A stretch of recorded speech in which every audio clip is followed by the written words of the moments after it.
Hi, I'm Bons Magsampal, and this is Rappler Talk. As COVID-19 cases continue to rise in the country, medical waste also accumulates. How big of a problem is the pandemic waste? Joining us today is Ramon Pascual, Executive Director of Healthcare Without Harm in Southeast Asia. Hi, Ramon. Welcome to the program. Good afternoon, Bonds, and thank you for this opportunity. Yeah, and welcome to all our viewers and listeners. Okay. Siguro before we go into the discussion, can you tell us viewers and can you briefly describe ano yung ginagawa? What does your organization do healthcare without harm? Ano yung ginagawa niya? Healthcare Without Harm is an international non-profit organization that is based in the US, but we have our regional offices across the globe, including Europe, Latin America, and in Southeast Asia, the office is here in Manila, and I'm the executive director. It is a 25-year-old organization, and our work is exactly to promote public health without harming the environment. That is to address both the health of the people at the same time that we make sure that we do no harm to our environment, that we don't even do further harm to what is already going on, which is the climate crisis. So it is that the intersection of public health and environmental health that we are working on, and we work with hospitals, healthcare systems, Ministry of Health, and we both do advocacy at the same time capacity building on issues such as healthcare waste. So basically, yun yung ginagawa ng healthcare without harm. Siguro to start off our discussion, for starters, what are medical waste? To contextualize lang din kung ano yung discussion natin for today. It can be a literal meaning. When we say medical waste, it includes all the waste generated by healthcare establishments. That includes now hospitals, healthcare laboratories, facilities, clinics, and now what we can also consider as part of it are the vaccine centers, the vaccination centers. And these are healthcare waste generated from diagnosis, treatment, management, vaccination, research, and other related activities. But these are also what we can also consider as part of the healthcare waste are those generated from treatment or even avoiding being caught with the disease, such as the very experience that we're having now, that what we can consider as part of the healthcare waste is the mask that we use, or the medical mask that we use, so we will not catch COVID virus.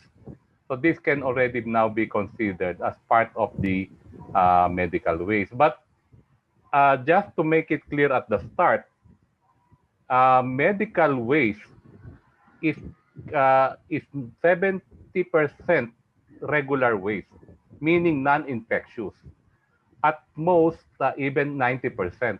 So what can become considered as infectious is the remaining 10% of the totality of the medical waste. So our public should know that not because it is called as a medical waste, it is already considered as infectious waste. So much, even up to the 80% of what is called as medical waste is a regular non-infectious waste.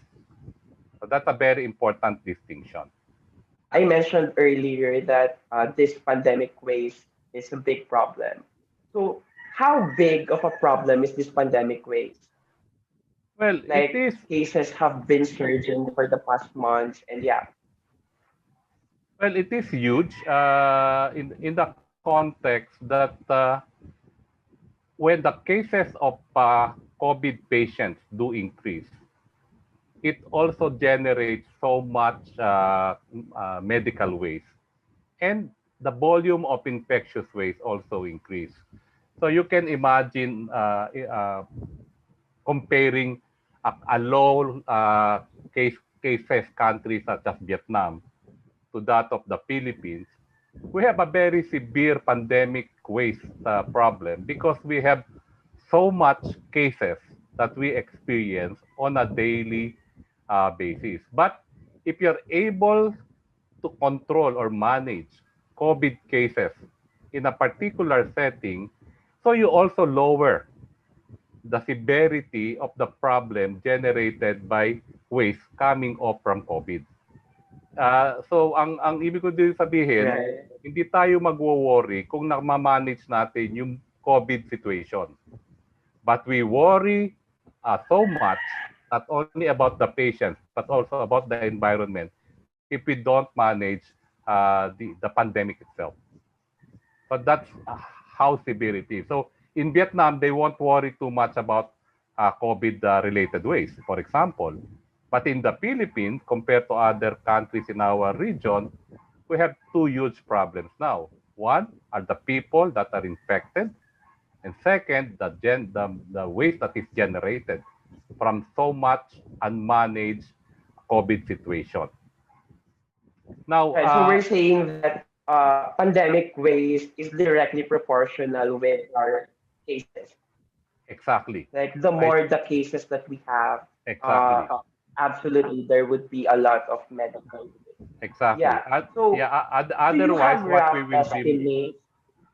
yeah, there is a recent release of a statement from our Department of Environment and Natural Resources, where they said that based now on the collection data from those that they permit to be collected, there is a 52,000 metric ton of materials that are considered as hospital waste or medical waste generated over less than a year since the pandemic started in March last year up to now.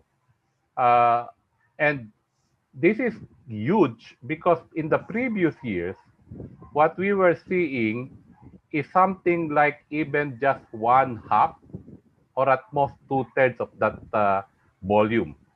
For example, in 2017, there was only 35,000 metric tons of collected as what is considered as medical waste. And DNR is saying that now this is 52,000 in the first year of the COVID pandemic in the Philippines. So that is a big disparity. That is a big surge in itself of medical waste related to COVID.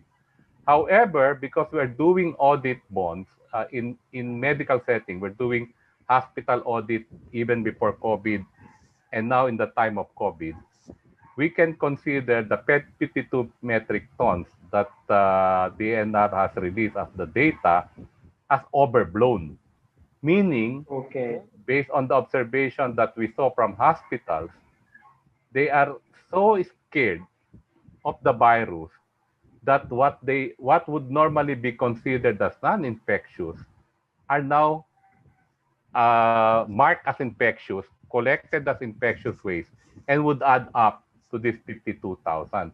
Easily, this 52,000, if there was a very effective segregation in hospitals, this can be even reduced by even one-third of that number.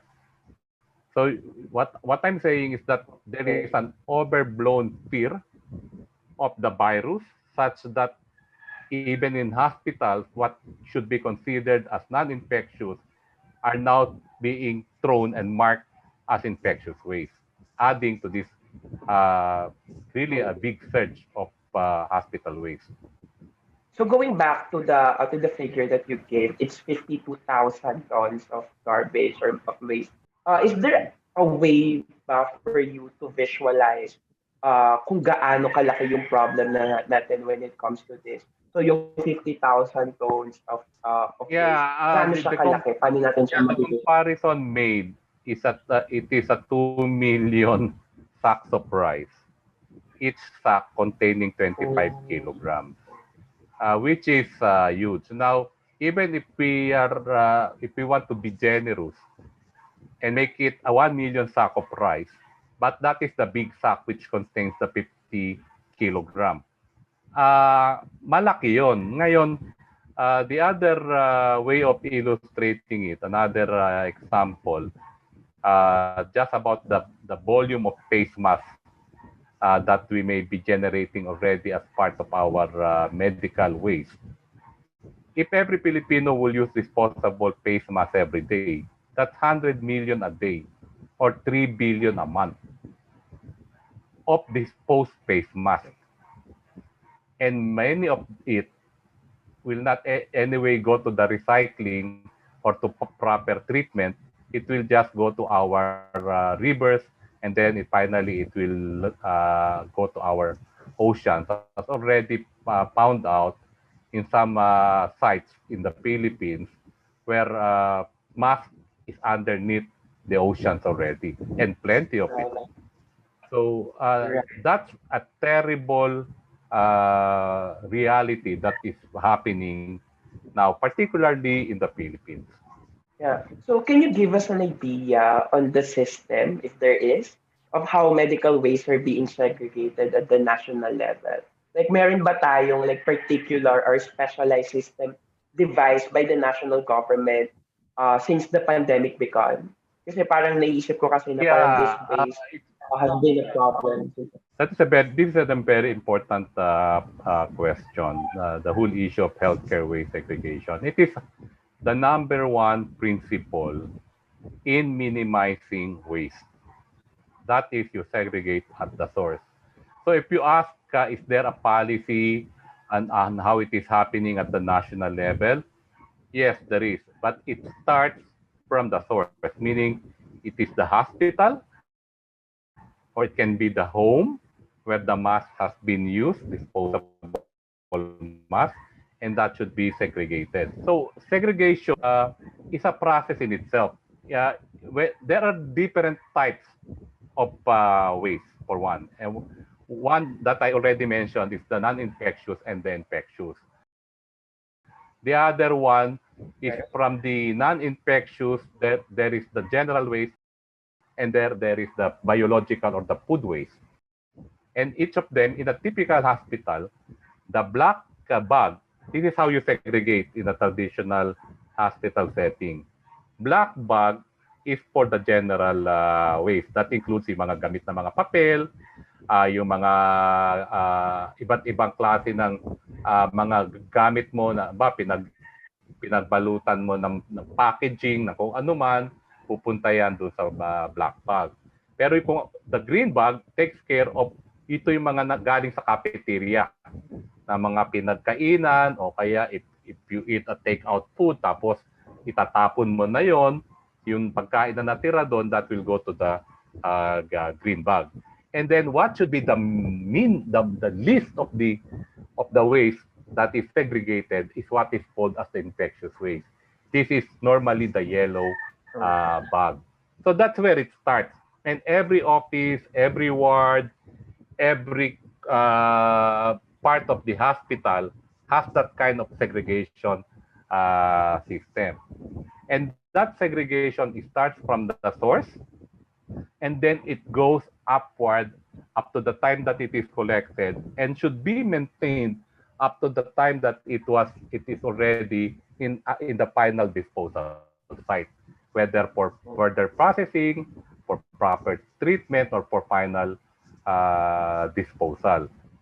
Segregation is critical kasi ito rin yung nagsasabi alin yung mga pwede mo pang i-process, pwede mo pang i-reuse, pwede mong i-treat properly. When you miss segregation, that is when you increase the volume of what is now known as the infectious waste, in which is what is happening now as we observe, as we did the audit in 5 COVID frontline hospitals here in Metro Manila.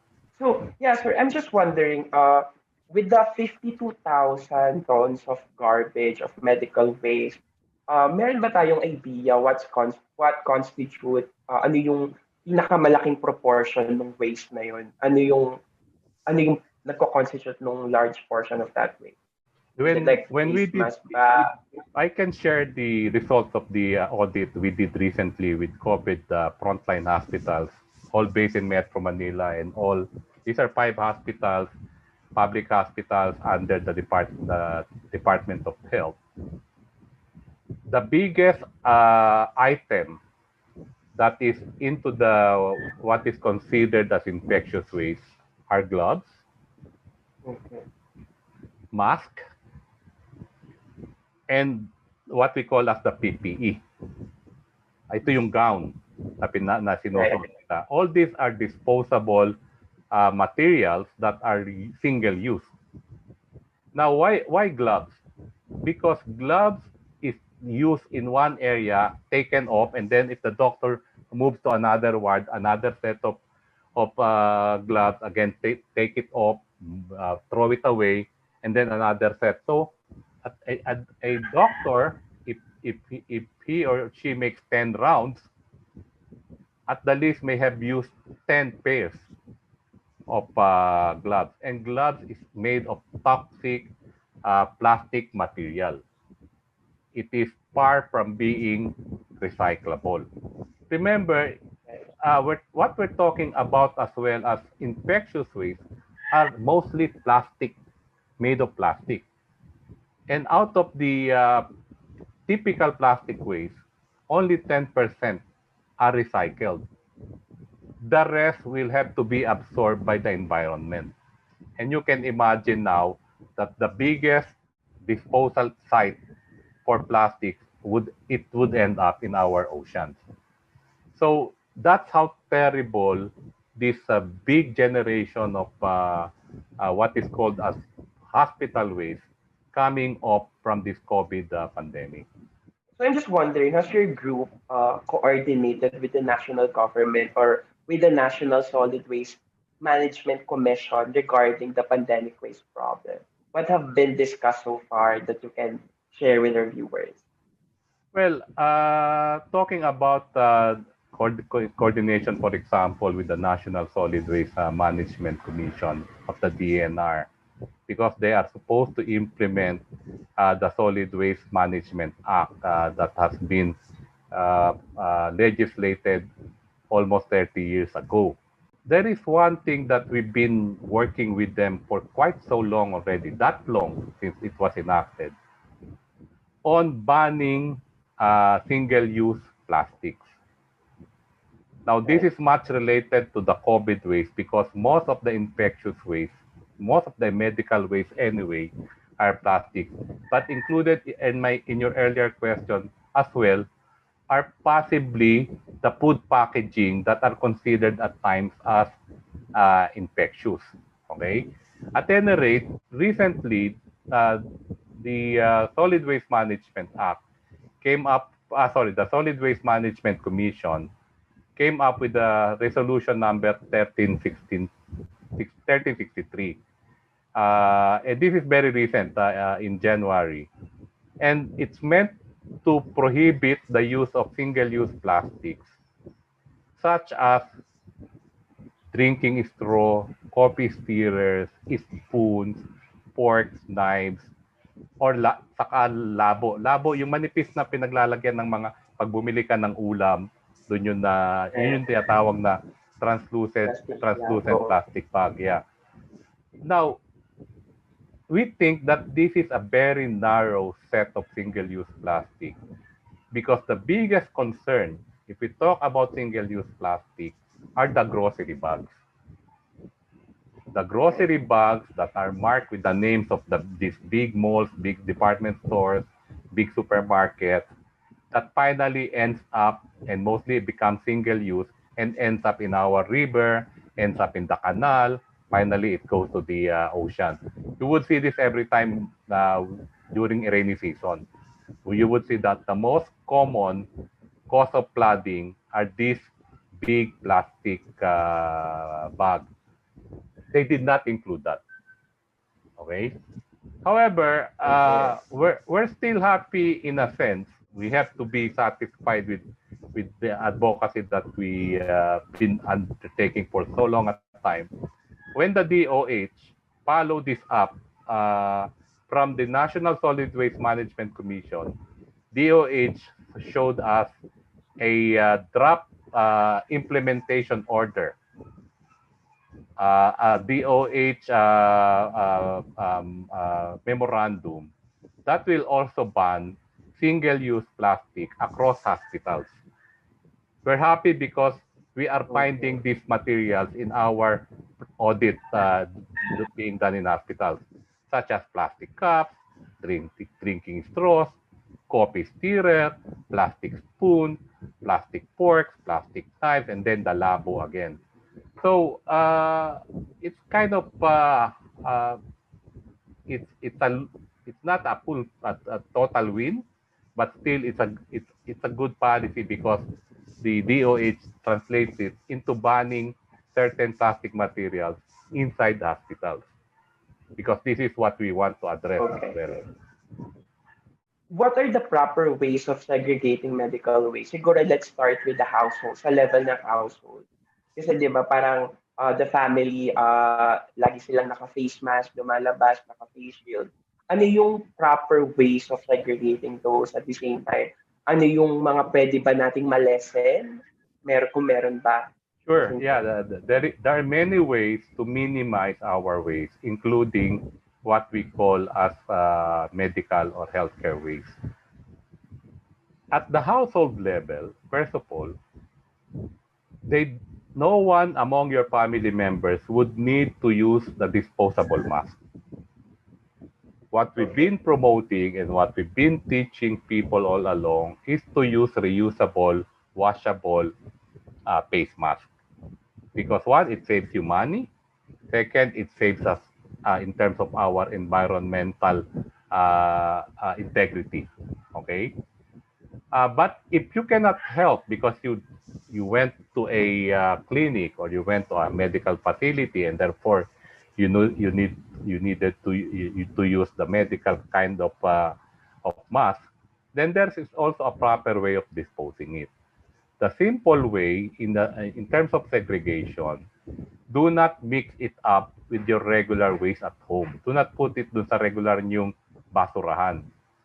Wrap it in a plastic sara nyo, and then let it dry for a while outside para nang sa ganon, kasi hindi naman nagtatagal kung meron man virus na dumikit doon. Pag binilad nyo yun at naarawan at nahanginan, sandali na lang yun, wala nang ano yun, hindi na yun makakahawa. So that's proper way of disposing it. Secondly, in other settings, ginugupit pa nila yan.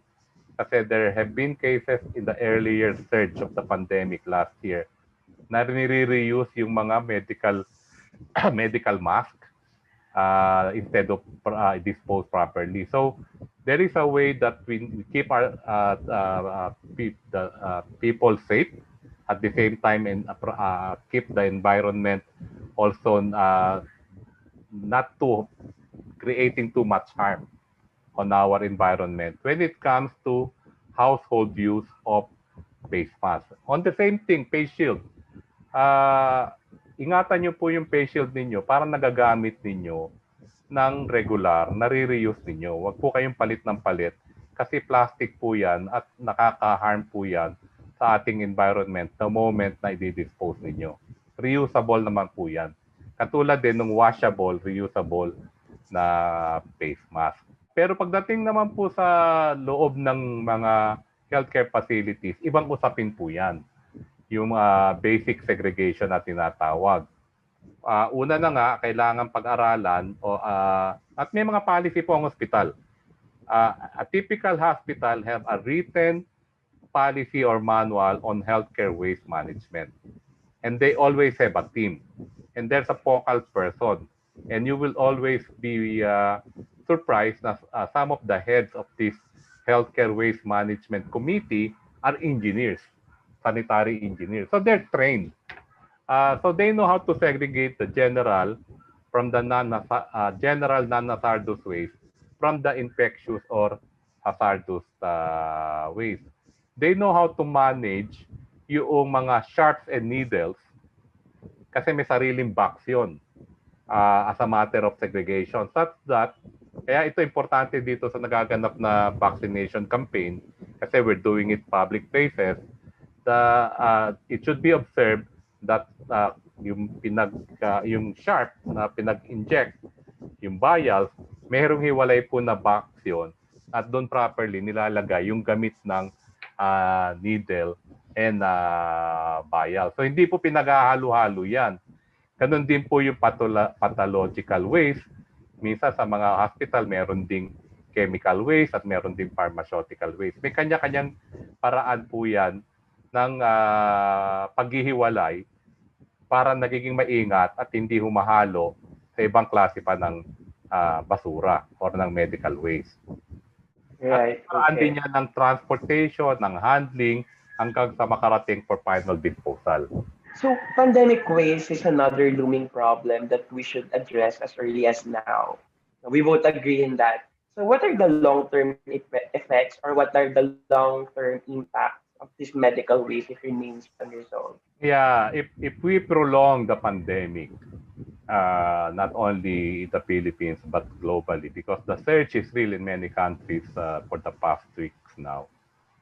If this gets prolonged, it will mean an estimated 300 million plastic ending up in the ocean globally. It will also mean higher cost of containing the waste in terms of management. Remember, as I said, a typical hospital will pay 30 pesos per kilo of infectious waste. Binabayaran yan. Hindi libre ang paghakot ng infectious waste. Merong hauler na designated just to pick up the hospital infectious waste. And every kilo of it is being paid for by the hospital. So that would also mean higher cost. And then, maraming resources ang masasayang. Like, pag nag-produce ka ng PPE, ibig sabihin yan, kumakain ka rin ng maraming gas, nag-i-extract ka ng maraming oil para i-produce mo yung plastic na ginagawang mga PPE, ginagawang mga mask, ginagawang para sa gloves, at lahat ng materials na ginagamit sa hospital. So, it will be a big environmental crisis that will be further made worse by the pandemic if we are not able to resolve this.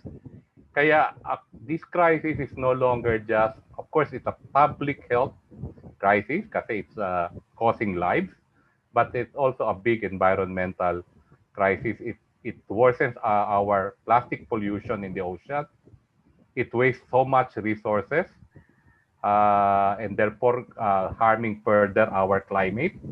And then, yung economic cost nito sa mga bansa, sa Ministry of Health at sa mga ospital. Mataas masyado. And that can be avoided if we're able to resolve the pandemic in the most effective way. Right. Okay. Siguro to wrap up our discussion now, we've been a year into this pandemic and the problem on proper waste disposal as well as the segregation has been there even Yes, before the health crisis happened. correct. So, are there any lessons that we've learned from the past year that local communities as well as communities can apply as we continue to fight this pandemic? Yeah, this is an issue that is impacting everyone. It doesn't belong only to the Ministry of Environment o kaya sa Department of Health o sa DILG. This is everyone's concern.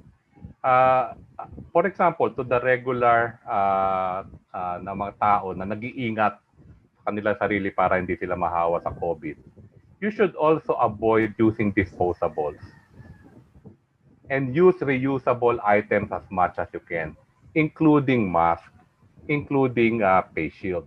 In hospitals, marami na kaming mga member na green hospitals that they begin manufacturing their own reusable gowns such that it becomes washable And then pag napatuyo, the following day or pagka na, ano na disinfect na, ready to be used again. So that's one.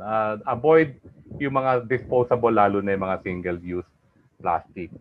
But I think the biggest way of avoiding pandemic waste is to keep ourselves and our family healthy and away from COVID-19. Kasi the moment na ma-hospital ka, yung plastic and medical waste na ma-generate mo sa bawat pasyente ay nasa tonelada na rin. Kasi kada pasok ng doktor that will treat you, dapat naka-mask lahat and then i-dispose yun. So, keeping yourself healthy and keeping the community healthy, therefore, will lessen the waste coming off from COVID and will protect further environmental health, not only public health. And then the most basic, katulad ng pinag-uusapan natin kanina, this is now the time to learn how to segregate at home. Pwede po nating paghiwa-hiwalayin ang ating basura. Tinuturo naman po yan. I am from Marikina, and Marikina is one LGU that is good at it. Disciplined hanggang sa bahay ang pag-segregate, pati yung pagko-collect. At ipapine ka kapag ikaw ay nagbabiolate at pag nagkakalat ka. So, if an LGU could do that, help people learn how to segregate at home, and us or volunteering to learn it, I think it will be a big way of using this quarantine period, learning how to segregate at home. And then the other thing, for the regular people, don't be too dependent on deliveries that are mostly wrapped in single-use plastic. Observe nyo rin po kung ano yung mga dinideliver at kung pwede ay less plastic. Now, sa LGU level, ito po naman yung mga bibigay na tulong at pag-aaral na rin, section. LGUs must much more now observe and implement yung sinasabi ng ating batas na Solid Waste Management Act. Lahat po yan nasa batas na kasi. At proper observance nito hanggang sa household level.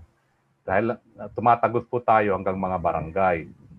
And then, now that the LGU are responsible for conducting the vaccine campaign in their respective localities, we should put in place a good plan on waste management on vaccine-related waste. Kasi malaking basura din po ang mag-generate niyan. And as we are teaching our people to observe the minimum health protocol, part of it as well is to observe the minimum na proper waste management protocols, katulad ng segregation. And particularly po LGU, ito na po yung huli naming may bibigay na challenge saka